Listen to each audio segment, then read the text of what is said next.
Bonjour, bonjour, bonjour, bonjour par avance à ceux qui me prennent en direct ou plus exactement lorsque la vidéo sort. Ça veut dire qu'ils ont mis un pouce sur la clochette, hein. Sinon comment voulez-vous la voir en première? C'est difficile, à moins de tomber par une recherche Google, je ne sais pas si ça marche comme ça. En tout cas, bonjour à tout le monde, bonjour, j'espère que vous allez tous bien. Moi tout va bien ici sur place, ça y est le temps.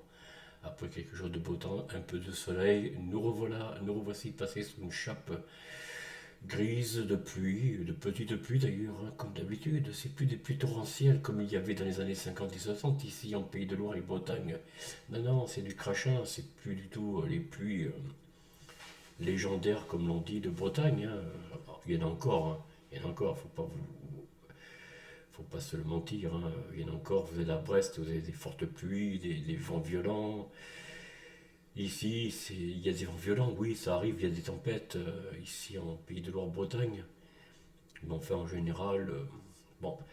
Allez, je suis pas là pour bavarder sur le temps ni sur le climat de ma région, parce que je pense que partout ailleurs, il doit encore faire du temps. Enfin, j'espère que vous avez un peu de soleil au moins.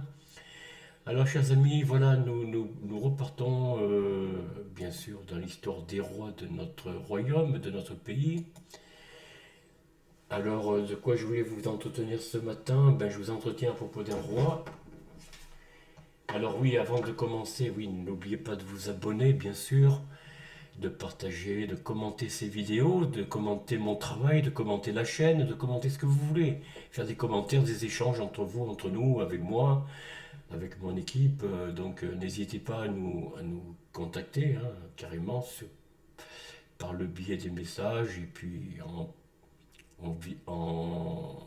message privé si vous le souhaitez. Voilà, moi j'ai donc un compte Instagram, on peut se joindre là-dessus, je vous donnerai dans une prochaine vidéo. J'ai un compte Instagram où on peut faire des échanges sans difficulté.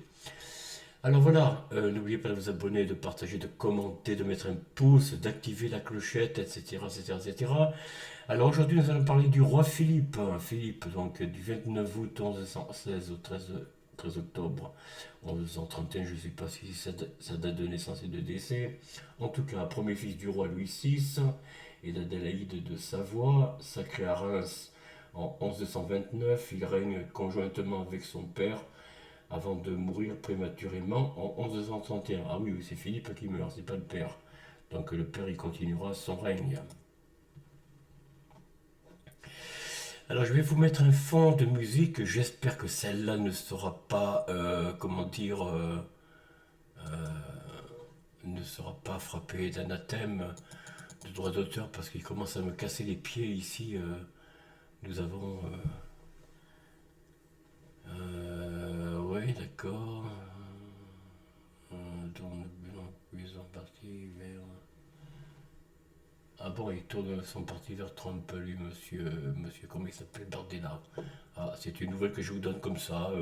C'est sur Bing, Google, à vous de vérifier ce qui est vrai, ce qui est faux. En tout cas, Emmanuel Macron est invité. Oui, il est invité. Parce que sûrement qu'il y a des choses à dire concernant ces deux mandats. Alors je vais vous mettre une musique un peu spéciale, une musique médiévale, vous en serez douté, concernant une musique celtique. Après je vous dirai pourquoi je fais ça, hein. Déjà, écoutez bien. Enfin, écoutez bien tout en m'écoutant aussi, s'il vous plaît. Alors, Philippe de France, né le 29 août 1116, donc est mort à Paris le 13 octobre 1131, est le fils aîné de Louis VI le Gros et d'Adèle de Savoie.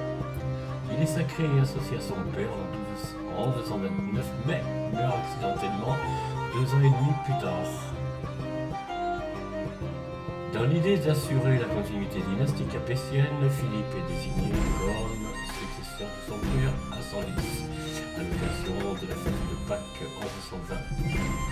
Alors qu'il n'a que 4 ans, à l'âge de 13 ans, il est ensuite associé à son père sur le trône de France. Donc il est sacré à Reims le dimanche 14 avril 1129 par l'archevêque Renaud de Martigny.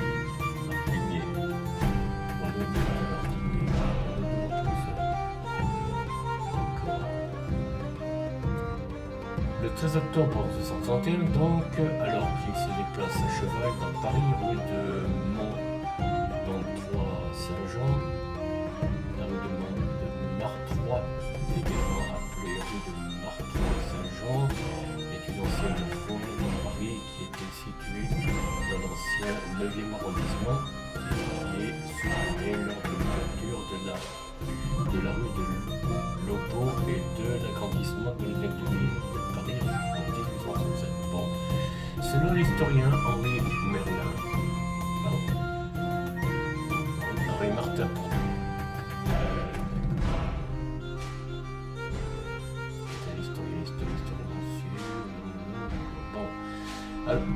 fondateur de quoi? On ne sait pas. À l'occasion des rassemblements de l'Host Royal, qu'est-ce que c'est que l'Host Royal? On ne sait pas. Réunis pour combattre les seigneurs de Vexin, un porc affolé se jette au pied de sa monture qui se cabre, le fait tomber et l'écrase lourdement. Transporté dans une maison voisine, Philippe meurt peu après de ses blessures.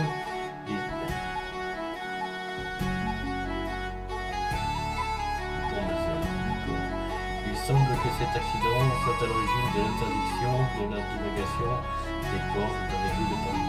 Ah bon. Philippe est inhumé le 17 octobre à Saint-Denis et rapidement remplacé par son frère, Louis VII, qui âgé de 11 ans est sacré sur les principes de Fugera. Dès le 25 octobre, le médiéviste Michel Pastoureau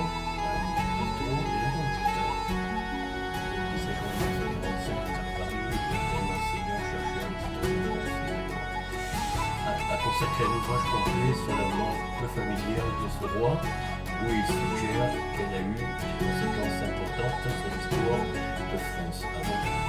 Selon son interprétation, cette mort aurait poussé sur le trône un roi médiocre, peu préparé au gouvernement, là où Philippe semblait à l'inverse avoir des dispositions. Enfin, cette mort déshonorante pour la dynastie, à cause d'un animal domestique considéré comme sale et impur, aurait poussé son père et les dynasties suivantes à choisir comme emblème dynastique la Sainte Vierge et ses attributs, la frédérice, le bleu, le bleu, voilà, le bleu et le etc.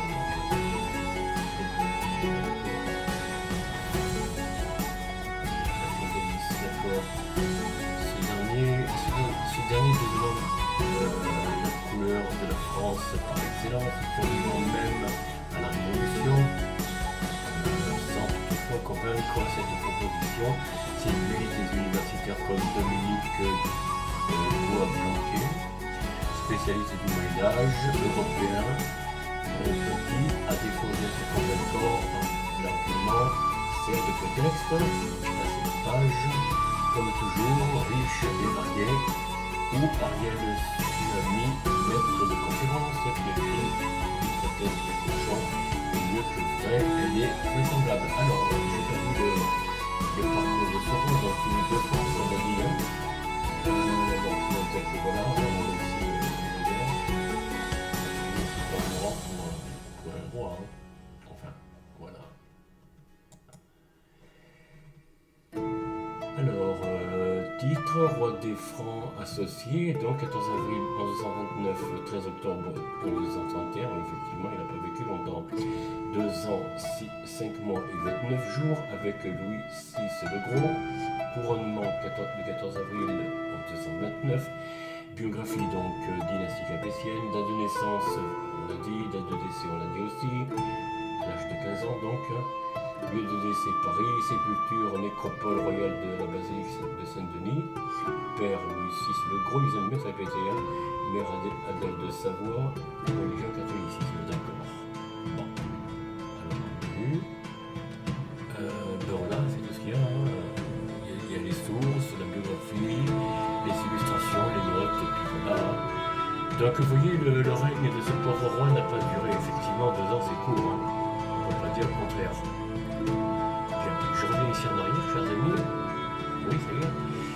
On verra pour la suite du roi. On va prendre un petit peu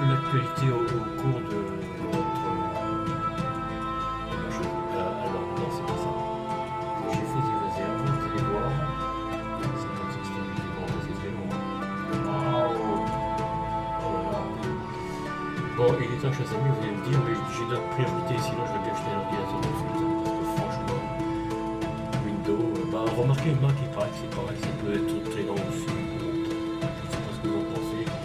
Qu'avez-vous, chers amis, comme ordinateur? Vous pouvez me dire en commentaire. Je serais curieux de savoir si vous possédez un Windows, modèle 10, modèle 11, ou inférieur à 10.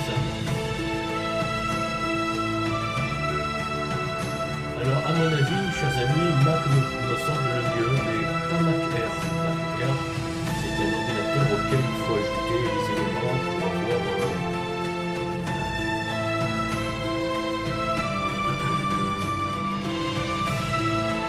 donc pour avoir l'ordinateur complet avec Mac Air, donc il faut ajouter des éléments dont je ne connais pas évidemment la structure, hein, je ne suis pas là pour. Alors je vous avais dit il y a quelques instants que M. Bardella voulait se rapprocher de la politique de Donald Trump. Mais il va falloir beaucoup de courage. Il va falloir changer radicalement vos positions, chers amis. Parce que là, jusqu'à hier, je crois, ou avant-hier, donc c'était quel jour? Là, nous sommes le 20, c'était le 18. Hein. Le Rassemblement national, par ses députés, se sont abstenus concernant pour la nomination de Ferrand à la tête du Conseil constitutionnel ou pas. Donc ça veut dire que finalement ils ont laissé la voie libre.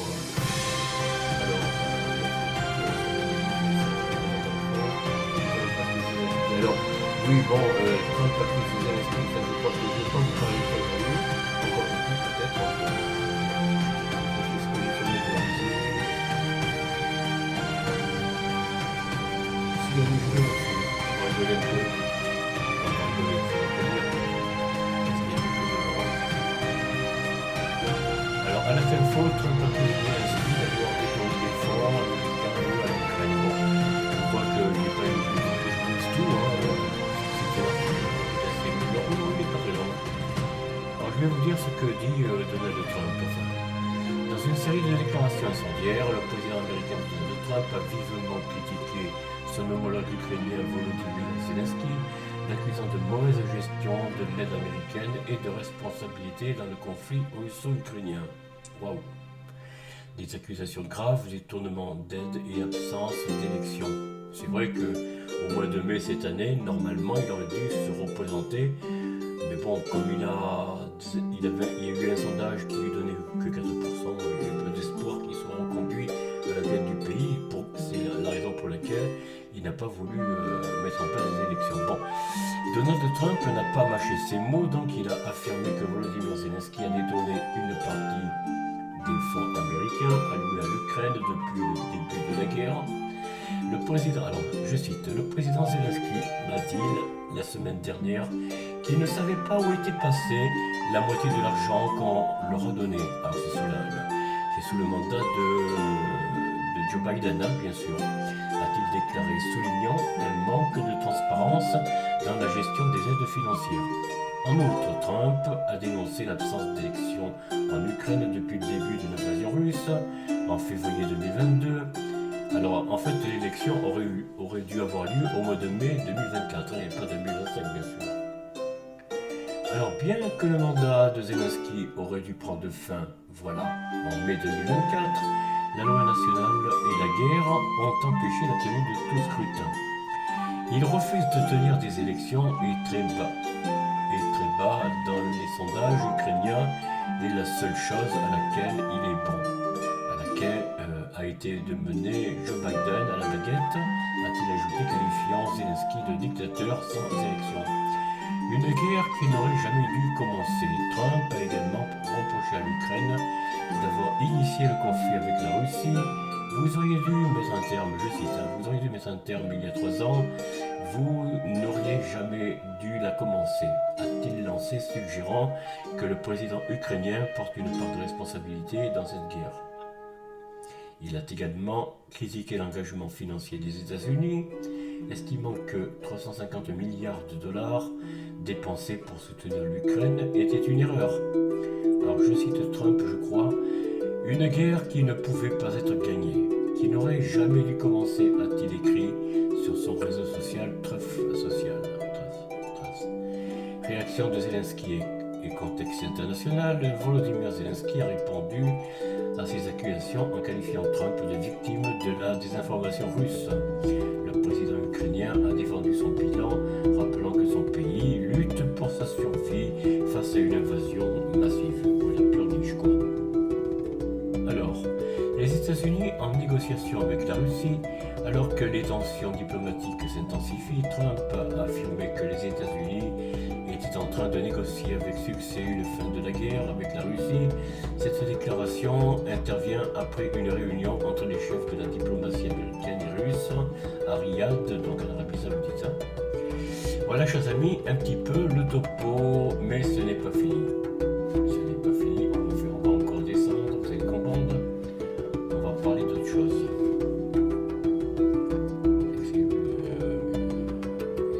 D'accord, monsieur.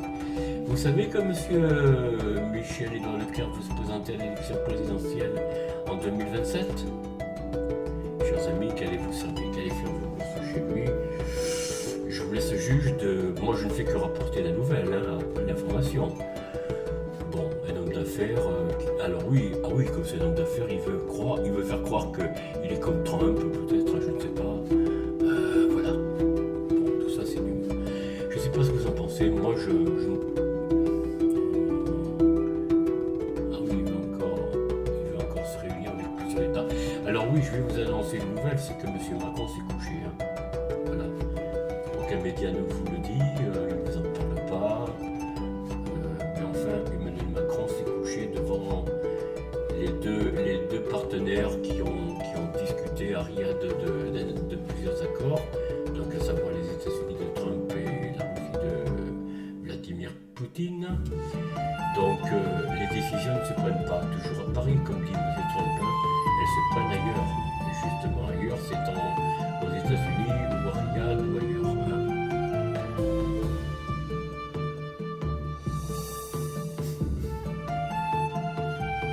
Bon, c'est un peu long, pardonnez-moi, chers amis, j'avoue que c'est pas toujours simple à vouloir vous donner une information brûlante, on va dire. Voilà. Alors, le fiasco du sommet à l'Élysée. Regardez un petit peu, écoutez bien. Le fiasco, alors je ne sais pas si l'article est long ou non, pas très long, bon, on va le lire. Le fiasco du sommet de l'Élysée pour la guerre en Ukraine, nouvel échec pour Macron. Le sommet de l'Élysée pour la guerre en Ukraine organisé par Emmanuel Macron le 17 février s'est soldé par un échec retentissant. Les divisions européennes et le manque de soutien international ont mis en lumière les failles de la stratégie française. Ce revers diplomatique intervient alors que les États-Unis et la Russie entament des négociations pour mettre fin aux tensions. Un sommet marqué par les divisions. Le sommet qui visait à renforcer la coopération européenne sur la question ukrainienne a révélé des dissensions profondes entre les pays participants. L'Italie, de Meloni, l'Espagne et l'Allemagne de Scholz ont exprimé leurs réserves quant à l'envoi de troupes en Ukraine, affaiblissant ainsi la position de Macron. La première ministre italienne Meloni donc a critiqué le format du sommet, tandis que l'Allemagne s'est désolidarisée des discussions en cours. L'Union européenne, un facteur de tension. L'Union européenne, représentée par Ursula von der Leyen, a adopté une position belliciste, appelant à une paix par la force. Cette posture contraste fortement avec les efforts diplomatiques entre les États-Unis et la Russie, qui ont repris le dialogue à haut niveau. La levée progressive des sanctions contre la Russie par les États-Unis illustre une volonté de désescalade, alors que l'Union européenne, persiste dans une politique de confrontation. Macron isolé sur la scène internationale. Emmanuel Macron, qui avait initialement soutenu l'envoi de 5 000 à 8 000 soldats français en Ukraine, se retrouve de plus en plus isolé. Les alliés traditionnels de la France, comme le Royaume-Uni et la Pologne, ont exprimé des réserves ou carrément refusé de participer à une coalition militaire. Bon, voilà, comme quoi on peut pas... Bon, ça c'est fini. Je vous laisse le soin de... Si vous voulez en savoir plus, voilà. Alors, je vais aller sur Média 4-4-2 parce qu'il y a quand même Richard Ferrand, élu au Conseil constitutionnel grâce à Marine. Alors là vraiment c'est une... Ouais, c'est ce que je vous ai dit. Macron vise-t-il un troisième mandat avec Richard Ferrand, président du Conseil constitutionnel? Il n'aurait rien à craindre de l'article 6 de la Constitution. Nul ne peut exercer plus de 2 mandats consécutifs. Alors, je vous rappelle que Richard Ferrand était le seul député à exprimer la volonté de faire briller par le président d'un troisième mandat en 2023. Alors attendez, c'était un article dans le Patrimoine, je vais le lire pour vous si vous voulez. Les commissions de l'Assemblée nationale et du Sénat ont voté ensemble. Elles ont été majoritairement contre la nomination de Richard Ferrand. Donc au Conseil constitutionnel. Ils ont été 58 à voter contre, mais pour qu'il soit rejeté, il fallait une majorité de 3 cinquièmes des suffrages exprimés, soit 59 voix contre. Il a donc été élu à une voix près. Il paraîtrait que Marine Le Pen aurait monnayé l'abstention qui lui ressemble au national contre sa future éligibilité, mise en cause avec ses démêlés avec la justice. Ah, c'est pas bien ça. Alors Emmanuel Macron a proposé Richard Ferrand, l'homme des mutuelles de Bretagne. Vous savez, ce fameux scandale des mutuelles de Bretagne. Enfin, pour les Bretons, ils sont reconnus dans Bretagne. Je vous rappelle que Richard Ferrand est breton aussi. Le 12 février 2019, pour témoigner de leur unité face à la tentative d'incendie dans la résidence secondaire de Richard Ferrand, les 8 présidents de groupe lui avaient fait une haie d'honneur entre l'hôtel de la Sée et l'hémicycle, un geste de solidarité qui a dû réconforter celui qui a eu bien des malheurs avec la justice. Heureusement, ni l'abus de confiance ni l'escroquerie n'avaient été retenus contre lui. Ne restait que la prise illégale d'intérêt dans l'affaire des mutuelles de Bretagne, vite classée sans suite en 2017, puis prescrite. Un zeste d'emploi fictif pour son attaché parlementaire de fils, une minuscule affaire immobilière payée via ses frais de mandat, pas grand-chose comparé à l'affaire du sang contaminé de l'Enfagus, évidemment. L'ancien président du Conseil constitutionnel. Bon, Philippe Bas, proposé par Gérard Larcher, est l'homme de Big Pharma. Philippe Bas, lui aussi élu, est l'homme des réunions secrètes de l'industrie pharmaceutique, avec la non-réintégration des soignants et des pompiers non vaccinés qu'il a voté. C'est un peu à lui que les communes doivent leur manque de personnel dans ces deux secteurs. La gestion de la crise sanitaire, Made in McKinsey, c'est aussi, vous savez, Pfizer et tout ça, McKinsey, donc c'est aussi un peu à lui qu'on le doit.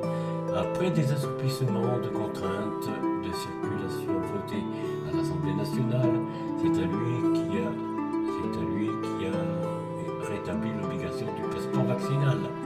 La possibilité d'utiliser de l'eau impropre à la consommation humaine, c'est aussi lui qui a proposé de l'ajouter au Code de la santé publique, proposition de loi du 3 mars 2023, article L 1321-1. Alors c'est-à-dire que l'eau impropre, normalement, n'aurait pas dû être réutilisée. Et bien lui, cet homme-là, Philippe Bas, a fait inscrire une loi comme quoi que l'eau impropre pouvait être réutilisée. Bref, comme quoi. C'est lui, fin Renard, qui a proposé l'amendement reformulant le droit de recourir à une IVG, interruption de la grossesse, comme vous le savez, en liberté de la femme de mettre fin à sa grossesse, et hop, une liberté gravée dans le marbre de la Constitution. Laurence Wikieski, proposée par Yael Braun-Pivet, est aux ordres.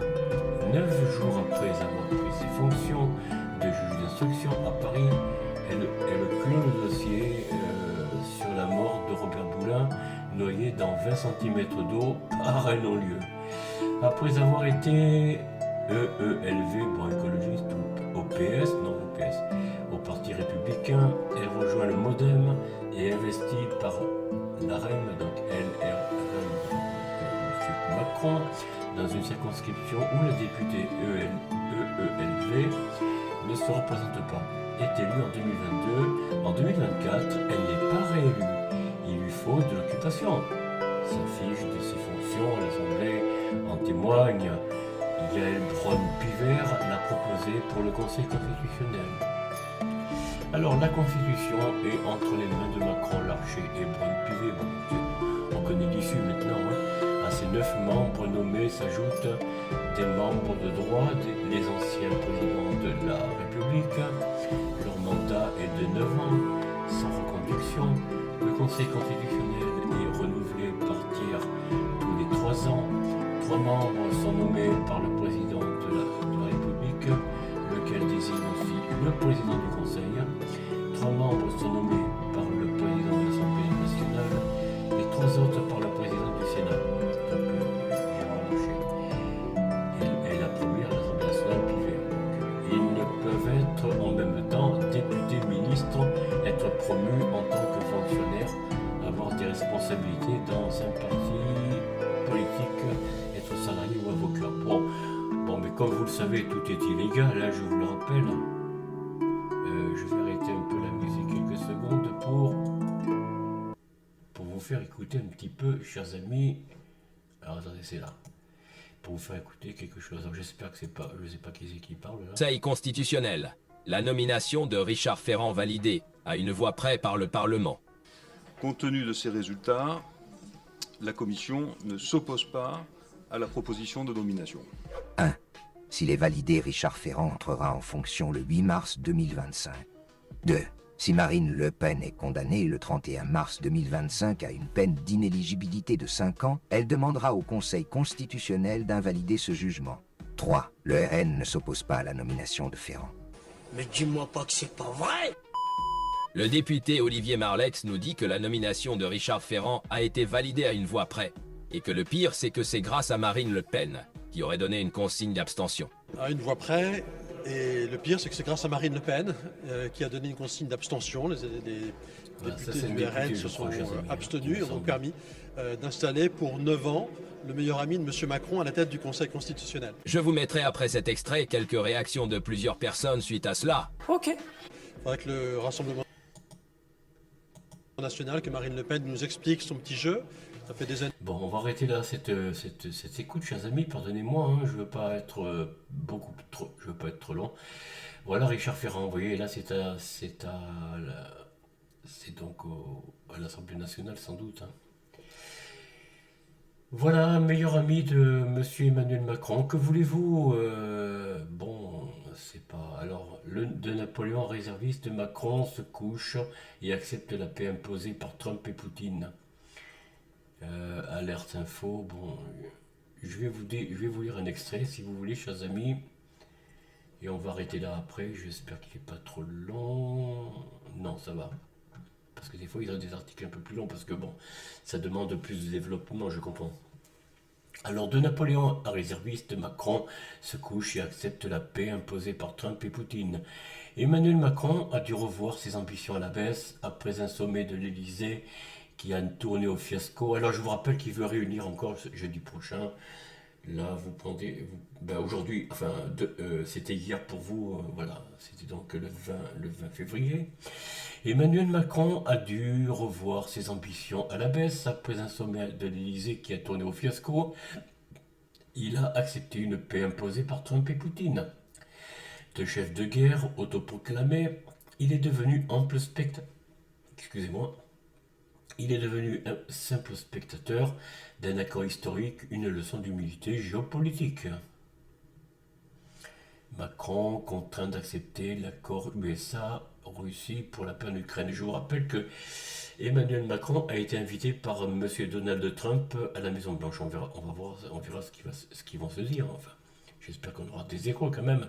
C'est l'histoire d'un homme qui se rêvait en Napoléon des temps modernes, mais qui a fini par se contenter du rôle de simple figurant dans un scénario écrit par d'autres. Emmanuel Macron, donc, après avoir tenté de jouer les chefs de guerre en Ukraine, a finalement plié face à la réalité. Un accord historique entre les États-Unis et la Russie scellait sans lui une leçon d'humilité pour celui qui, il y a encore quelques jours, envisageait d'envoyer des milliers de soldats français sur le front ukrainien. Le sommet de l'Élysée, un fiasco diplomatique. Le 17 février 2025, Emmanuel Macron organisait un sommet à l'Élysée pour relancer le soutien à l'Ukraine. Là, l'Espagne a exprimé ses réserves, l'Italie a critiqué le format et l'Allemagne s'est carrément désolidarisée. Mais ça, je l'avais lu un petit peu. Résultat, un échec retentissant. Pendant que Macron tentait de convaincre ses partenaires européens d'envoyer des troupes, Donald Trump et Vladimir Poutine négociaient dans l'ombre un accord de paix historique. Bon, ça, on verra bien. Cet accord USA-Russie prévoit le rétablissement des ambassades, la levée des sanctions et une injonction claire à l'Europe. Alors je cite, mettez-vous à table. Face à ce bulldozer diplomatique, Macron n'a eu d'autre choix que de s'incliner. Les accusations de Trump contre Zelensky, le coup de grâce. Dans la foulée, Donald Trump a lancé ses accusations contre Volodymyr Zelensky, l'accusant d'avoir détourné des milliers de dollars d'aide américaine, une charge qui a achevé de fragiliser la position ukrainienne et, par ricochet, celle de Macron. Pris en étau contre le pragmatisme américain et le réalisme russe, le président français a dû revoir ses ambitions à la baisse. Le revirement de Macron de la guerre à la paix. Un jour seulement après l'annonce de l'accord USA-Russie, Emmanuel Macron a publié un message sur Twitter, X donc, marquant un revirement spectaculaire. Fini la rhétorique guerrière, place à la paix. Dans un long texte, il a affirmé avoir discuté avec plusieurs partenaires européens ainsi qu'avec le Canada, l'Islande et la Norvège. La position de la France, dit-il, et de ses partenaires est claire et unie. Nous souhaitons une paix en Ukraine qui soit durable et solide, a-t-il déclaré, ajoutant que la France était aux côtés de l'Ukraine et prête à assumer ses responsabilités pour assurer la sécurité en Europe. Alors regardez sur son tweet, apparemment, je viens à nouveau d'avoir une longue conversation avec plusieurs collègues de l'Union européenne, ainsi que le Canada, l'Islande et la Norvège. La position de la France et de ses partenaires est claire et unie. Nous souhaitons une paix en Ukraine qui soit durable et solide. On va lire la suite si vous voulez, chers amis, ça doit pas être bien triste. D'abord, on finit cet article. Les principes de Macron, une paix à la carte. Dans son message, Macron a énuméré 3 principes pour une paix durable. Alors attention, premièrement, l'Ukraine doit être associée à ses droits respectés. Deuxièmement, la paix doit être accompagnée de garanties robustes. Troisième point, les préoccupations de sécurité des Européens doivent être prises en compte. Il a également promis d'accroître les dépenses de défense et de sécurité en Europe, annonçant des décisions dans les semaines à venir, une manière de sauver la face, sans doute, mais qui ne masque pas l'essentiel. Macron a dû abandonner ses ambitions guerrières pour se rallier à une paix imposée par d'autres. De Napoléon à réserviste, Emmanuel Macron, qui se rêvait en chef de guerre, a finalement dû se contenter du rôle de réserviste dans un conflit où les grandes décisions se prennent ailleurs. Entre les accusations de Trump contre Zelensky, l'accord USA-Russie et le fiasco du sommet de l'Élysée, le président français a appris à ses dépens que la diplomatie mondiale ne se joue pas toujours à Paris. Une leçon d'humilité pour celui qui, un temps, a cru pouvoir incarner une nouvelle ère napoléonienne, mais dans cette partie d'échecs géopolitiques, Macron a surtout découvert qu'il n'était pas le roi, ni même la reine, tout au plus un pion. Alors maintenant, la suite de ce discours, est-ce qu'on va le voir sur Twitter? Là, il n'est pas. Je vais vous le mettre en partage, voilà, sur Twitter. On va voir ce que dit... si on peut le trouver, je ne sais pas, apparemment non. Ah si, c'est un peu long, mais bon, que voulez-vous, hein. Bon, c'est un texte, non.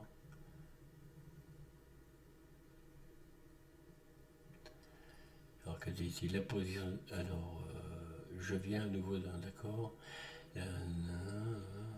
Nous souhaitons la paix, d'accord. Nous partageons l'objectif qui est aussi celui du président Donald Trump, de mettre fin à la guerre.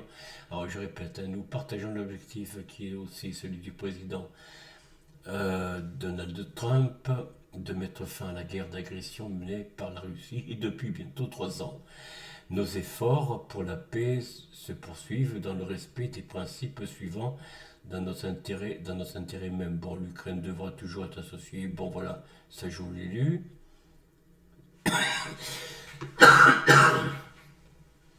Nous sommes convaincus de la nécessité d'accroître nos dépenses et nos capacités de défense et de sécurité pour l'Europe et chacun de nos pays. Bon, ces décisions seront prises dans les... Bon, d'accord. Bon. Les chars Léopard 2. Ça, c'est les commentaires. Hein. Qui veut la paix doit-il préparer la guerre? Cassons ce vieil adage. Le poisson pourri par la tête, proverbe turc. Vous voulez récupérer la Crimée et le Donbass? Vous allez juste perdre Odessa et Dniepr. Alors, l'école à la santé et la sécurité, ça ne vous intéresse pas? Ce que vous faites à la RD Congo est plus injuste, Monsieur le Président. Vous êtes contre la guerre d'agression en Ukraine. Il serait important que cela soit de même pour l'Afrique. 2 poids 2 mesures, la justice naturelle, il y en a. En attendant, vous continuez à tuer les Congolais en utilisant le Rwanda. Macron est le leader du monde libre. Ah bon? Trump est une abomination. Oh d'accord. Quelqu'un qui est pro Macron. Hein. C'est une femme.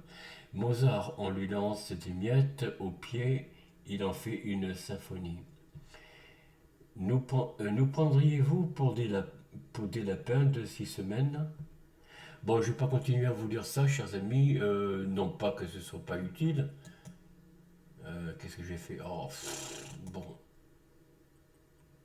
Voilà, je reviens ici. Pardon, excusez-moi. Voilà. On revient donc. Je recule un peu la page pour essayer de trouver d'autres titres, hein, s'il y en a. Non, je crois que...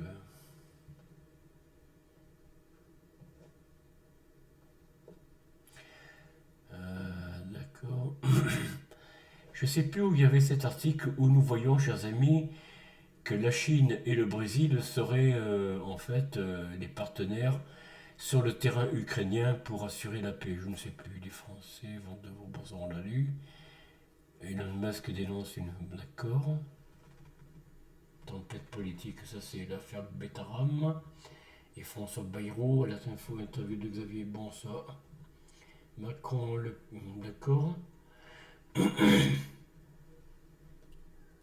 Je suis prêt à envoyer des troupes britanniques en Ukraine. Hein. Oui, d'accord, mais ça, bon, c'est des anciens articles. Hein. Non, ben non, je sais plus où est l'article, ils l'ont fait sauter. C'est dommage. Alors ça veut dire que ni la Chine ni le Brésil iront sur le terrain. Ah, ou alors je n'ai pas trouvé l'article, je ne sais pas où il est. C'est pas là des fois, on ne sait jamais.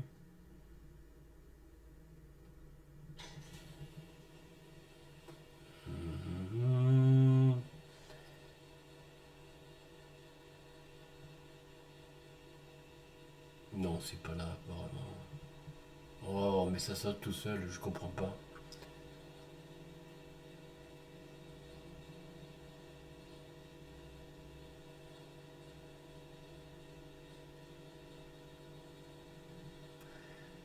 Ouais.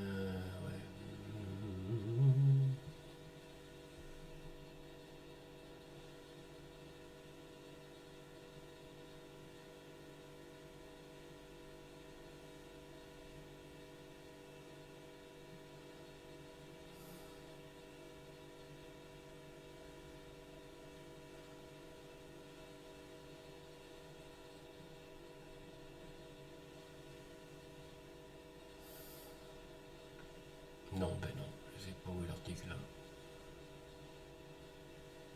Non. Bon voilà, chers amis, c'est tout ce que je voulais vous dire pour aujourd'hui. Alors, je vous remercie de m'avoir suivi jusqu'à maintenant. Merci à vous si vous avez été jusqu'au bout.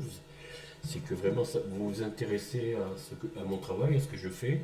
Merci de donner justement à YouTube le message, hein, on va dire. Ah, j'aurais pu continuer à mettre la musique, en fait. Oui, c'est vrai que j'ai pas pensé.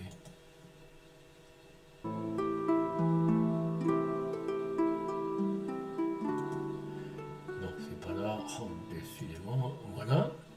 En tout cas, merci à vous, chers amis, de m'avoir suivi. Je vais vous laisser écouter un peu de musique, hein, après que je vous ai dit les derniers mots de fin de vidéo, on va dire. Hein. Merci à vous qui m'avez suivi. Donc, je le répète, excusez-moi si je rabâche, hein, c'est ça les anciens, que voulez-vous. Hein. Alors, merci à tous ceux qui me soutiennent. Merci aux nouveaux abonnés. J'ai pas pensé à le faire en début de vidéo. Merci à vous et bienvenue, chers amis, qui que vous soyez. J'attends vos commentaires, hein, je ne vous cache pas que... Et puis j'attends que vous encouragez cette chaîne, et puis que vous m'aidez dans mon travail et dans mes efforts. Voilà. Il ne tient qu'à vous que cette chaîne perdure, qu'elle dure, et qu'elle se développe, et que j'améliore, et que nous améliorons ensemble la qualité de nos interventions. Voilà. Alors comme je le dis tout le temps, hein, je le dis à toutes les vidéos, soyez heureux, bienveillants et protégez vos enfants, petits-enfants, mais ça ne veut pas dire qu'il ne faut pas protéger ses anciens, parents vieillissants et ses grands-parents surtout. Il faut les protéger, les aimer, les chérir et même être auprès d'eux le plus possible, ne pas les envoyer en maison de retraite en disant maintenant ça y est, t'as vieilli, t'es impotent, tu m'intéresses plus. Non, il faut essayer, je dis bien essayer, c'est pas forcément facile quand on a un tout petit appartement de 40 mètres carrés ou plus. Mais essayez d'être... Ou alors allez les visiter souvent, vous voyez, c'est pour eux un signe d'affection, comme quoi que vous êtes reconnaissant pour vos grands-parents, notamment pour les plus âgés, que vous êtes bienveillant envers leur bienveillance quand vous étiez dans leurs bras. Parce que n'oubliez pas, chers amis, que si vos grands-parents ne sont plus... comment dire... Vous avez grandi, vous avez vos activités professionnelles ou autres. Rappelez-vous que, et ça devrait vous rappeler ce que vous étiez des petits-enfants, de quelques heures, de quelques jours, quelques semaines, et vous étiez dans les bras de votre papa, de votre maman, souvenez-vous de ça. Enfin, soyez bienveillants envers vos parents, grands-parents, soyez bienveillants envers justement vos enfants, petits-enfants aussi, hein, parce que vous les portez dans vos bras, et ces petits-enfants, ces enfants, demain seront adultes, ils auront grandi. Et souhaitons qu'ils vous rendent pareil, bien sûr. Bon, je ne suis pas là pour le voir, hein, évidemment, bien entendu. Et on se dit à très bientôt, alors bien sûr, et soyez bienvenus également, avec vos amis, sur votre lieu de travail, vos collègues, confrères, camarades, soyez bienveillants, ayez de l'empathie, de la générosité, de l'amour envers chacun. N'oubliez pas que vos amis sont là aussi pour vous soutenir, hein, dans les moments de difficulté ou de peine. Voilà, on se dit à très bientôt. Au revoir.